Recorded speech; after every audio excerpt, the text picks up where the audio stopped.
ole news hit tak mai om le nol to chung zinga chon hei masabera chuanin hong zali somli kha news ran lo le thina hei hi enge ni kan enanga march ni som pathum kumsani somni panga zana zo khothara heroin hong zali somli manchung chang chu police ten anla chui zo lova hetlai hi lomom khop mai hong zali somli man hian rilo do konga har tharna a thlen mek nia thudon nani anon tini Champhai district police te ne na tanga zalen thudon danin heroin hong zali somli kezili point pasari pani manchung chang hi police ngor takin la chui meka tundin muna chui zo alani lova charsit an la pe fel lova an pe fel huna a chui na report charsit chu kota thelu niang hi chu amani sapo khan kan share to charsit pe fel huna khanin engtiangin nge shipnan ma chondon ti te kha aron cheng don ani thudon danin heroin hong zali somli kai na hian atiera an mi man te bak midang man bel an lom lova an mi man te chu Champhai district jela dan la ni hanti hei mi man te chu kan share to lo kan share photo hei Henry ti te omnol mai heroin wanga man te hi the Narcotic Drugs and Psychotropic Substance Act 1985 tlo chanin thu boy siam sak thai ania thu boya thiam lo chantiran ni chuan kumso matanga kumsom ni thleng jail tan le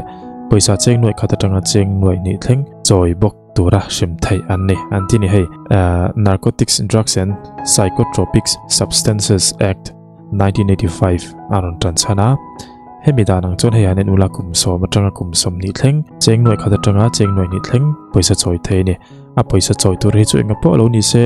drugs lo tol thin tan chon na vak lo pokan ti ni mai thei amaro chu kumsom chunga thil lo dang lam thei ziate kumsom chung rei ziate ana lo bera kumsom ania kumsom ni thleng te ni phei chon kumsom ni chung khan enge thil dang lam lo thlengang chuwang chonin jail tan hi ti namai ani lo ania kumsom tan te akum khat tan po ni se thathum tan po ni se sheom tak turani khovel dang daya an vom dona hemi ke ni Nazalen takathil kan ti theng hin ti theilo chu ringo ta po chu sheom tak to tur ani shim mai ni engpo ni se heti ang manga sum dong te kanolo mani chuanin arang lama kan sim te po thawe vin ka hriani heti lai hian aizol khopui chung le khopui pon wei me branch chen khata tanga zalen thuton na te chuan tun naya heroin hong zali somli z man ani awang hian rui hlo zu do be pui thlak na har tharna a thleng chho mek nia an hriat thu an soi zu le rui hlo do tura thok chuak tur po kanin mu to manglo nuwa tuna chona tul zia shein kan member te thatho takin aron thok chuak thar le mek rui hlo do turin na sa zoka ke pen zel po kan tum tin zalen thudon na wei me branch chen khat thrui tu te chuan an soi an tini engpo ni se lomam ka ti hle maya chan chu kan soi thina nia chiko mar kha aron lar loi tak nangin ani po khani na soi tan tir dona khan heti ang soi hi chu mor top po hloma atia hoi sen te po kha ngai ni tiro ti chona ni khan aron soya asoi nulo ka khanin ti khanan man hei asoi ma po han man to ni an man de mol chawa ti khanin thu soi aron oma ting hianin khami tinget le zol tur khan chiko statement tinget le zol tur khanin ting hianin thil thleng te po ron oma nia maro chu nia kha chu hong zali somlian man kan tia amak kan tia tin a in nam nei te po kan ria mak kan ti chho reng po kani tiro mak kan ti em ema amai ro chu ta tak chuanin kan soi du jok taka chu wai me te kho chung khotlang hroi tu te chetana khan lung oilo na kha ron na sa em mai ni chu khami khanin he hong zali somli hi boru ka ron siam na sale zuala hong zali somli manania eta related parties te po mihung takle social media vela te po inflex ve ta kan ni ti kha chu alang reng maya entrepreneur te po ron lar em ka wo ka teng te kha nia engpo ni se ti khanin an man ta ni tiro kha chu man se khotlang hrui tu te po narang lamin voice ron nei seng chonin i kha ting em ma thom na kha om lo tur ania amaro chu khotlang hrui tu ten chemuang de opsate ti thil thuwa khanin boru kha aron al ta hloi maya hong zali somli kha ati serious le zual kativiau mai kha thil khan ti chuanin tu naya bethlem veng thlanga hong somnga panga aniam kha an mana kalo soisual mai thaye hong somnga panga nin ka hria an mana ti chuanin i bethlem veng thlang hroi tu all NGO in mukom te khanin action arang labin an la kha thilomom takpo anin ka hria ta inzirna tur pakha thade ulom to engeniang khatiang te kha ani wang khanin ma te pon la nghe ni ang ti chu ngai to tham ta ka ni nga alo ni lo mai thei boka man lak shim du wang te poni mai thei atin soi pakhat lia chuanin he ta entrepreneur kan ti khamo lian ve thokhat to kongrit in lian tak nei sumne pa ya po chuan pui tham nei ang chi te khalo ni se an tingam kherangem ti te po zo na lom thei ni ta ni ta din thar lampanga po khan kong nge niang an han zo a mi pui han pungkhom po khan chumi po chin no chuak thau ni lo mi an tia khanin he ta level niam lampanga te kha chuanin action te pon lo la ve ngei ti kha chu chianga maro chu he thil hianin he tiang zong hian a tha zong hian ngong nei se ka ti hle maya mi re thaian ni mo mi ho san ne ma diklo dik chu dik ti hi me ta se la wai me wai sen se la tu nang lai chuanin social media chak to kan ti fo hi supporter chu an nei tha mang ti kha kan soi ni chu ti chuanin cyber crime lampang hianin hei cyber crime lampang kai noya hianin mi za som pathuman man to a jail tang hi tan ti ri somli an nei to ti report an ron thelu ta hei news a kan mua cyber crime lampang hi an boy chho viau te point karinga chan chu tu dang lai chuanin he ta facebook lo po enge post lo chi ti ang po filter thei to lem lo mo filter thiam to leilo to mai lo ni lo se veng kil khora mi berve tak ten smartphone an hum to a khatinga tang khanin moi lo tak te buru tak te in vo nang do te he jailer ro sang pon bodyguard nei ti te po ha in lo se ve ko me khating te po kha ama kha than tum tak nge tak lo bo kan chelo ma se film khor thu la khan bodyguard nei ngai hil khopin tiang khan anomania chu wang chonin cyber crime police te hi cyber crime department te hi an boy chho tel do ni poina langatin youtuber te pon tam to youtuber apo tema caliber niam ve do te po anum ve bokina sheta chutu kan musit wang lampang ni ho lovin enge post lo chi ti te po clear thiam to lem lova ti do pop mai chi henom to wang hianin cyber crime department hi an ha chho win ka ringa ni tun generation chho vela hi chuan mo Mizoram police te chuan kum sani somni pakhat atanga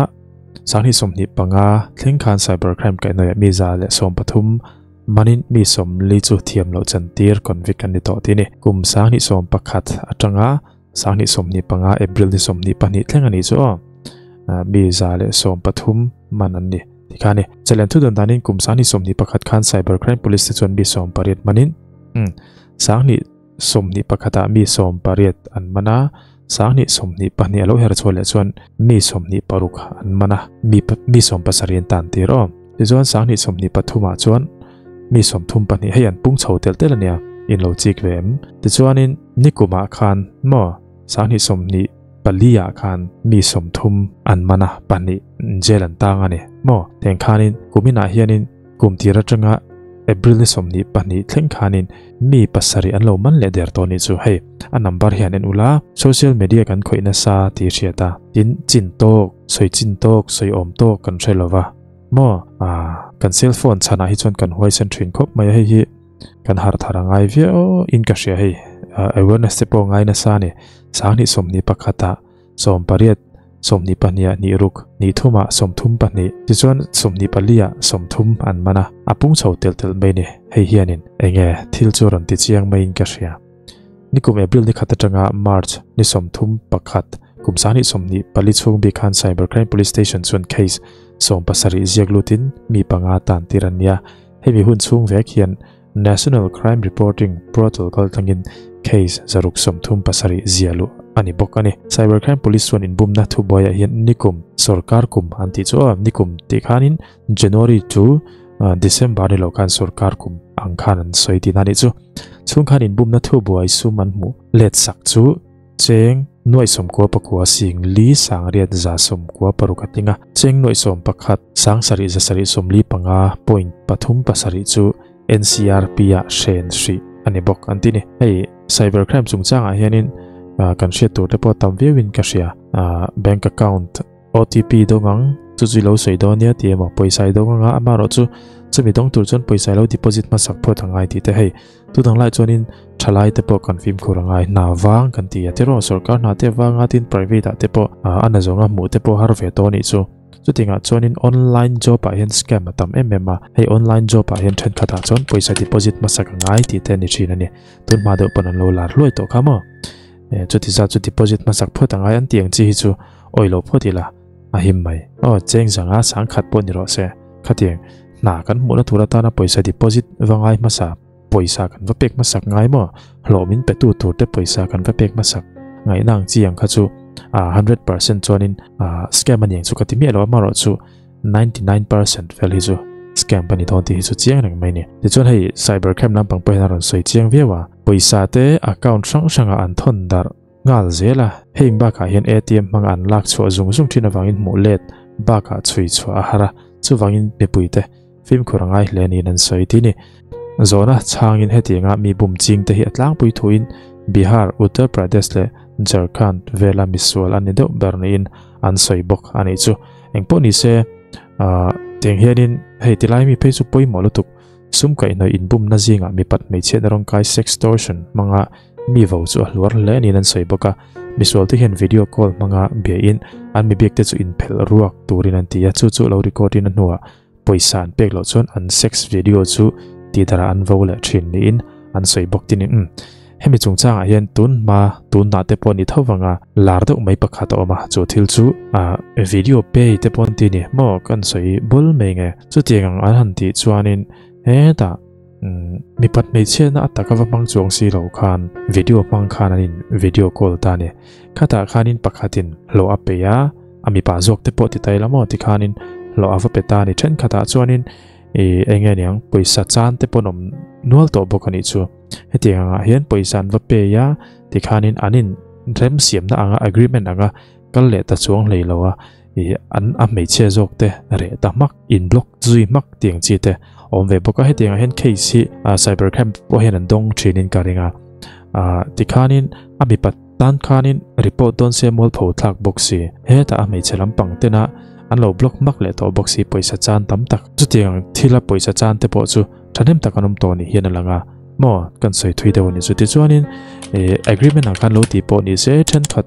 chuan miswal chuan hei tu nan suyang hianin an lo record ta mo heta I opposite side ang khanin ang chu ami pa zo khan mei chen lo vador ta ami pa zo khanin lo record ta ti khanin mailang te lo ni phei chuanin blackmail nan khan mang lia tiang blackmail na ina asal be tam takin oma hei India rama hian a thlengna sa ema khovel huwa poina thlengna sa he thil hi chu khovel changka naina ken tel sol na hanin ka hre tun malam pangkhanin hetiang crime hi shet ngai na pom lawa kan technology pana phak lo boka chuwang chun hetiang thila te bon kan film khorangai view mai cyber hanti hianin huam zau lutuka chu kan sei version shimani chu ti chuanin cyber crime a thok tu te chuan internet mang in bum na kai noya hian chorolin FIR hi som ni vel dong ang an ni thun soya report lu lo enge ma za tom ni nan soi bok adikang he theli chu report lu ta hian lut lo hi tam zo karing enge mo mi sextortion chungchang ani mo mi pat mei che ta chungchang ani phei chon ti chuanin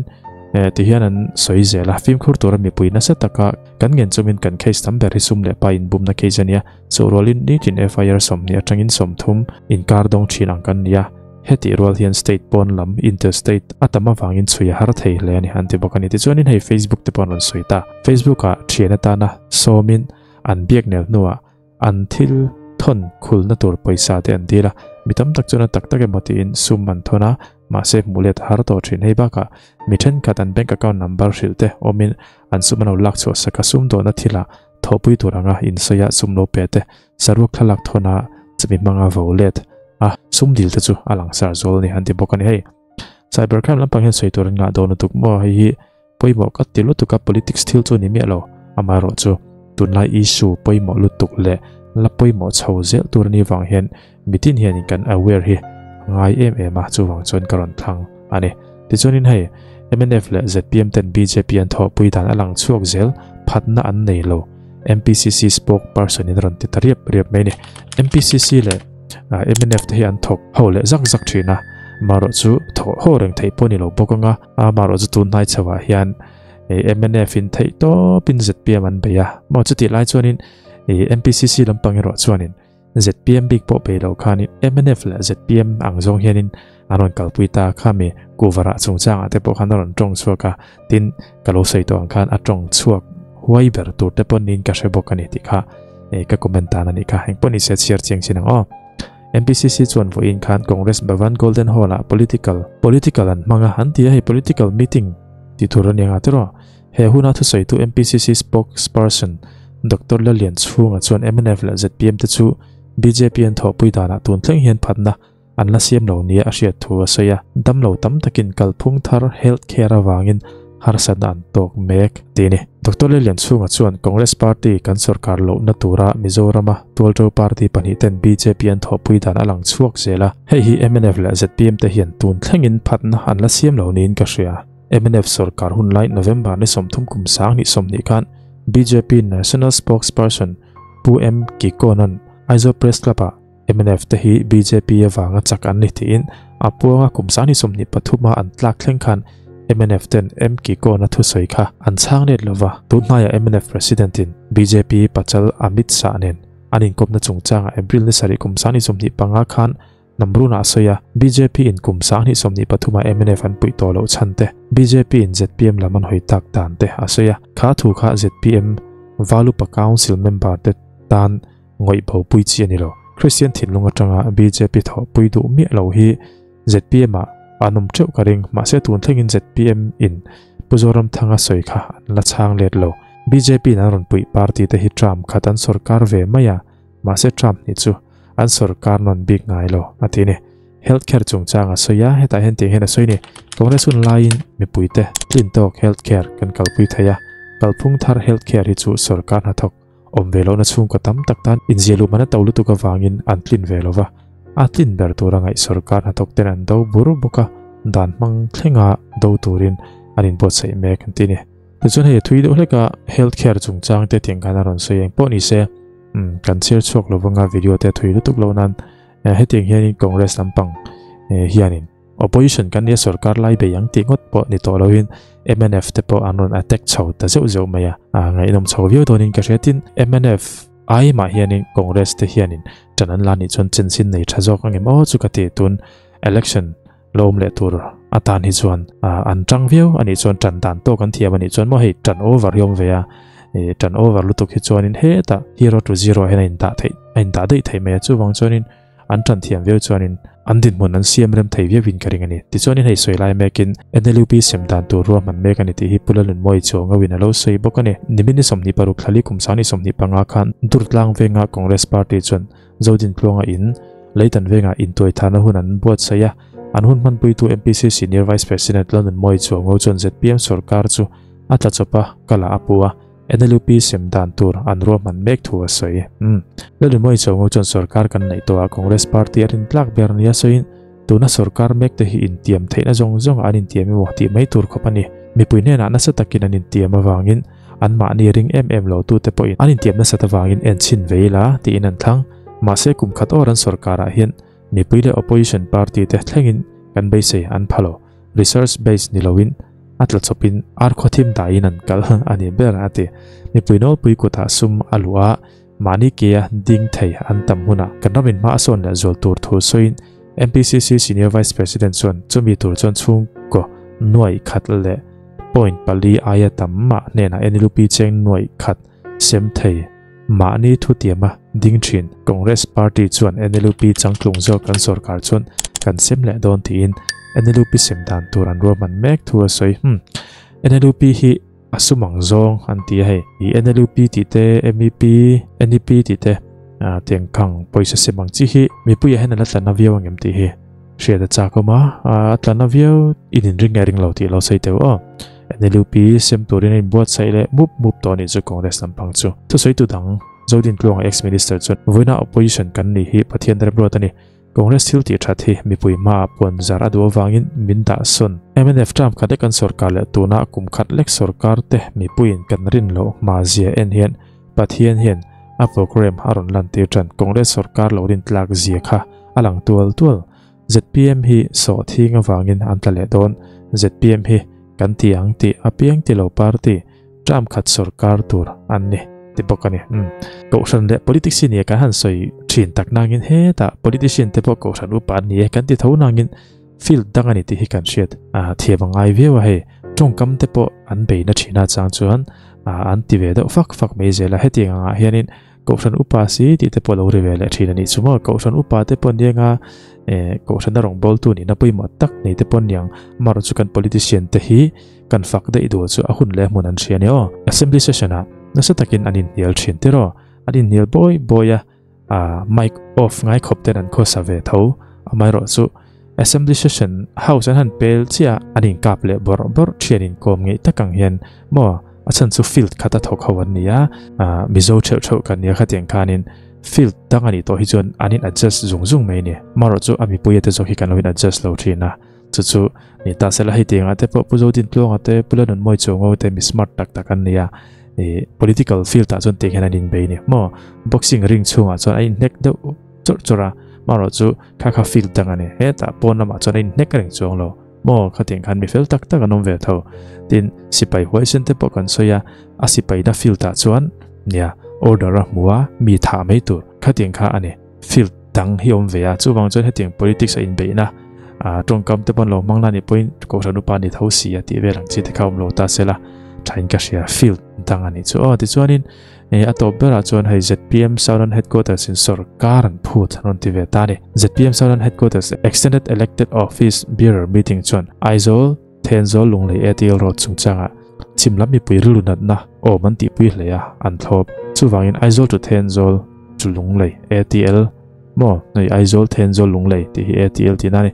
road siam that na hi arang theng bera lang theia na tan ngal torin Sarkaran phut tamak mai ni ZPM Southern Headquarters suan tun haya budget pon lama tanga hun masalama ATL Road kai noya sum mulet le te po chief minister in he kong siam na ta na man alorem ti sak to ang ngein chimmi puite be se na ang hian ATL Road siam na tur hian minro man sak le ngal turin kan nge na ni hanon ti ni chimlam mi puite du dan ang hi ti lot ling ngei turin sarkar an nge ni an phut latti talangin ZPM Southern Headquarters suan tundin mona chuan ZPM Southern Headquarters office lunglei hon po shom kan ti le ti in mi pui rilu dam na tur thutluk na an siam sak ma chuan ZPM Southern Headquarters lunglei chuan an party office po kharshi mai ni se tha an ti thun ta lang ti tarep mai hi ZPM Southern Headquarters lunglei ta hian ti tha ka ti lu tuk nga ta chan chu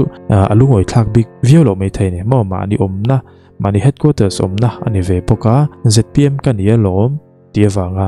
he ta awatan ngor tum kha an ti ve mi lo la hi tha ka ti chu wang chonin sarkar khan phut mi maya mo tin engen eng thutluk na thatak le heti anga malak na om ma chuanin office te po khar mai khan tum rum to maya chuwang chuan ZPM Southern Headquarters kan ni ti wanga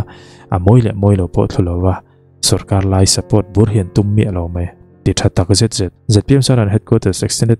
EOB meeting thurel hi kan sarkar in ngai poimo saka ti lo tlin na tur kong ro man sak ngal ngei turin an nge na ni an ti bokani tiang hianin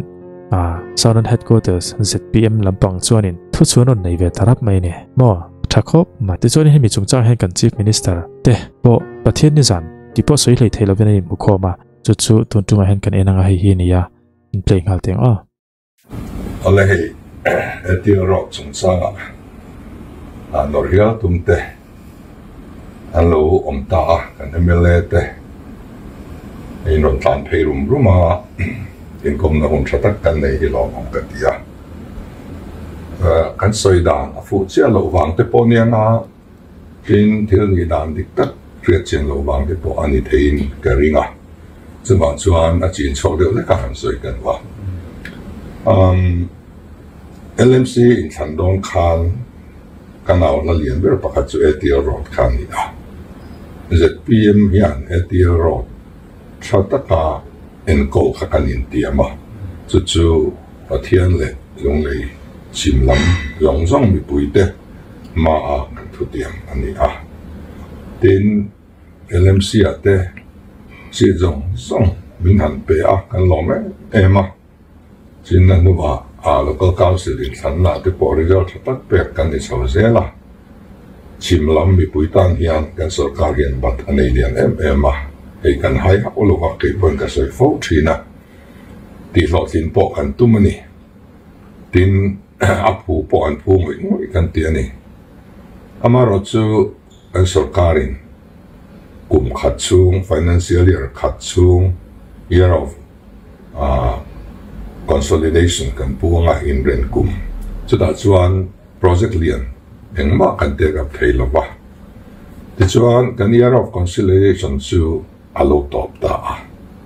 a top nu a hian thak khat po ala pum lu man lo ni chu wang chuan year of consolidation a top nu thak khat chum po hianin ma kan la nga la kan ngai poi mo kan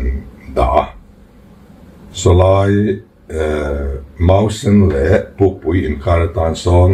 vai bel se som li panga chuang kan da to na thotan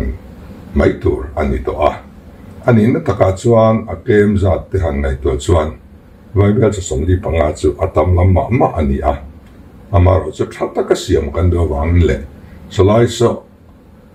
chekum lun so tama wangin kan sarkar na nuai chuan that de wati kan do wangin poisa po kan da tama tin pui atanga khochung it kar so ti kan tum le boka tin mausen atanga south kang mun in kar ai thui zo khi kan ti le don boka chumi tan chuan in india ramahian company lian estimate siam thiam an oma chumi te chu project lian chuan an ruai thina ke ni point kan ruai ve chumi ta kuda chuan kan da chumi te chu Central Research Central Road Research Institute CRRI an nia tuna hian karle lamte jona ron thlen chho kan ringa chu chuan in tuna crore somli le panga kan da bak jong so estimate kan siam dir don ani an ni siam hian tlaka athabi ka kong tha kan du chuan CRRI man ngei hi atul kan tia ti chuan an nin estimate an siam anga an siam zo vele an ron thelu tanga ti chuan in atulang zat poisa kan da le mai dona hun hi la om lo rima ti chuan avai bel se som kwa hi alarvia maya avai bel se som kwa ngor a yang ngai to na sen to ra ni lo ba so lai kong toi zo ka po avai bel se som li panga kan sen to chuan ai thui zo estimate an ron thelu a hi chuan in avai chuan vai bel se za hi a chuan ngei arin oma chu wang chuan vai bel se som kwa ngor ka ani to ra ni lo ba ai point atam thea atam porin om sa so lai kong siam than na tura sungai ang kha ida tiang kan tia chu milong ha ve lek angaya estimate de om hot lo chuanin administrative approval te expenditure sanction te kha pek mai thei ani lo wangin kha anti phot angaya rei ani karing to lo ba tiang chuan ya chu wang chuanin vai bel se som kwa hian kan ngai to nei ngat lobilangin aaya tampo mu thei kan ni atulang za da kan huama tin zaina hian hei ka soi thara ni lawa amma po kan ka soi sin to ni hemi hi chu estimate an siamanga an siam le chief minister in sum kan lo peng chu ati invatidonia ka tia kan ho tu te local po ka chang le mai mani chu bang chuanin alai kha thia thiam lo wak tur awmin ka hrelowa ten tu naya hian atira khan vai bel che za chuang po lo sang soni langin tho le kharan mang seng don chuang lowa na tho hun chung kha ngai ve a chu wang chuan har san na kan to lo na turin kan tia man ni khan ATL Road bi ka tan hian vai bel che som paria da that kan han nei ve hrim le ta tin buat pui le bung hun in kari kan khoi don buka vai bel se som kan da fel to a tin ze tet lampang a hian in vai bel se som kan da bok vai sang su ze te ka ma na kan va kal na la om le kon lai om khamo tamia tan khan in vai bel se som kan da fel to buka tin lung tlai water supply scheme tan hian vai bel se som nga panga kan da ke ni lam ngaya hi chuan kan sum din mun te ngai to hi chuan solam chu kan du sat le kan in ngai ve tin ATL Road hi apoi mo frima kan mel lan na po hi ani ve so wang chuan in nor po hi kan ngai than pa lo wa kan ri lu om sa kan ti mek le kan ti chho zel tur lai ani so lai chu riat thiam lo tur wak awmin ka felova tianga sarkar kan in hon em lai le ma kan lang mo lai kan ngai thiam lo trao don ani hi chuan politic te po hi a phena hian in ro ani mai omange ti te po ngai to rum all copin ka ria chung la ka chuan kan NGO te phei hi chu an filin te po that karinga tin tu khatilai china kha ron viral chu ni ta ni poni se ka khatta tang khani ngai dan te polo siam tawla thain ka ka comment view lo nga ke chuan ti song khatun tum video chu ni sela video thara kani mulenga kan channel ni la subscribe lo ni chom lo subscribe sakula kan lo view